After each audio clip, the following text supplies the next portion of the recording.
nothing will ever change that.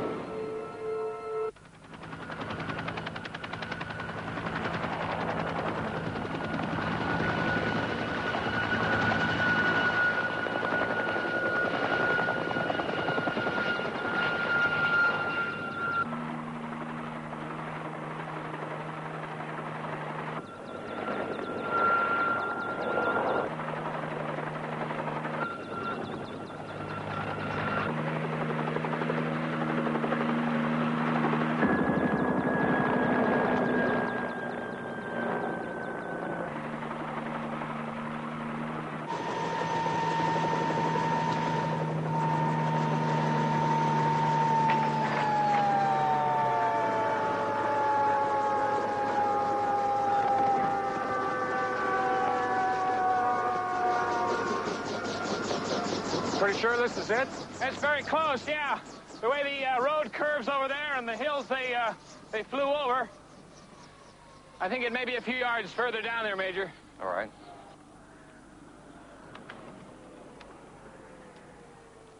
Did you mark anything or leave a pile of rocks or anything to mark the sighting? Major, I've never been instructed on what to do in case I ran into a UFO squadron. And I didn't take any pictures either. I already told you that. I couldn't. There, they were sitting right there. And the indentation from the landing gear should be right in this area. There were 3 to each, equilateral triangles, total of 12. There's the highway. Here's where you originally marked the landing site. You couldn't be off more than a couple hundred yards, right? More or less. All right, we'll correct that in red. Lieutenant, it took off from over here, then what? Well, they hovered above the ground a few feet. I was right over there. And then they lifted off to about 25 feet and went in formation right over those hills. Right into the sun, which would be 0630 or 0700. That's correct.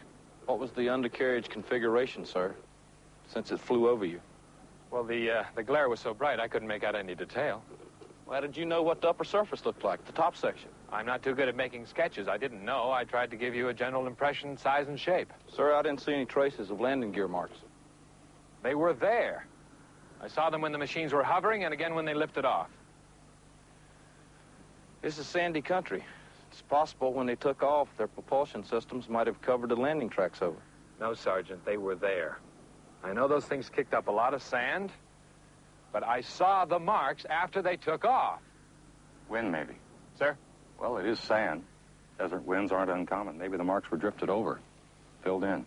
Well, that must be it. It's got to be. It's the only possible explanation, isn't it?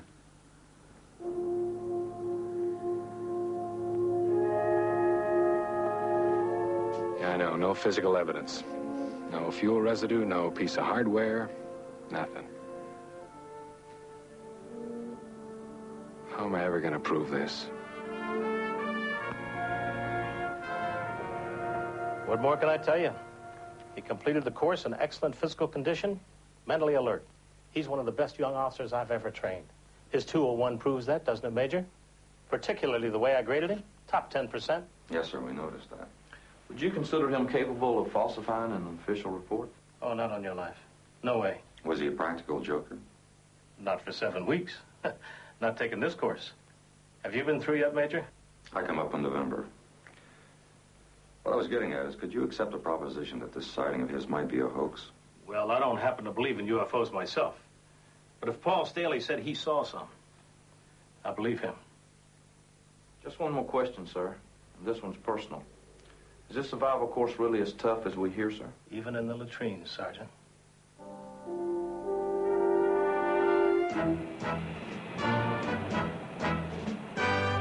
Psychological tests. Complete exposure of your background file, which, as you know, is strictly your business in the military complex. Yes, sir, I've considered all that. All right.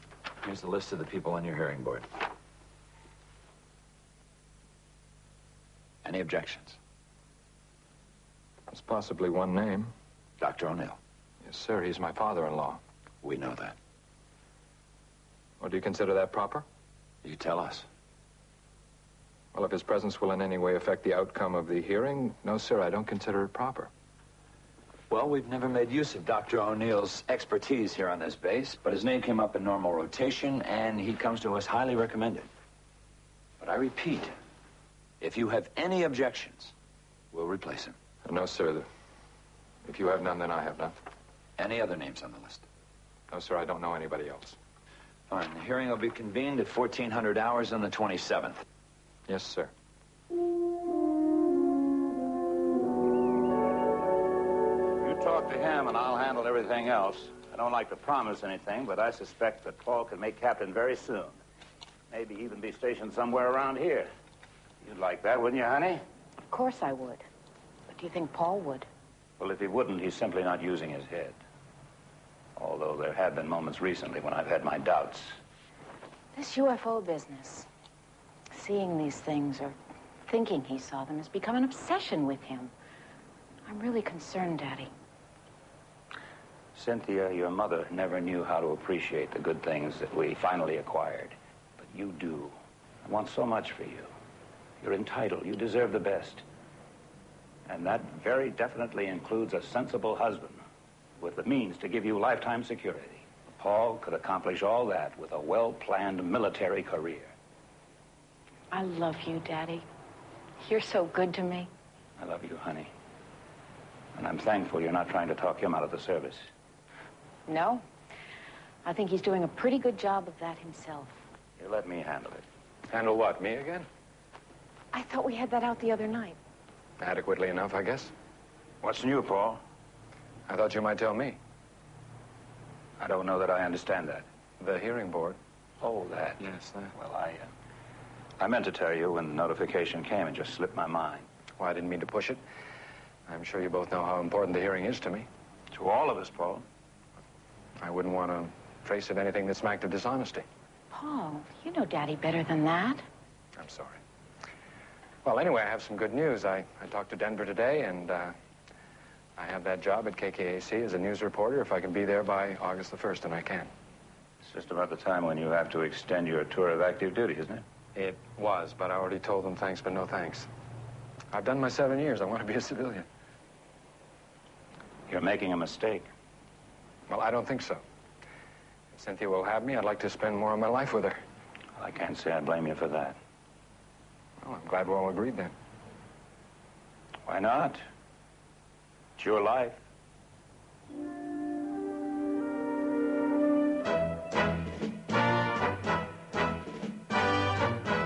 I know we've almost concluded this rather lengthy hearing, but I also know we've been here for 4 hours, and I wonder if a short break might not be in order.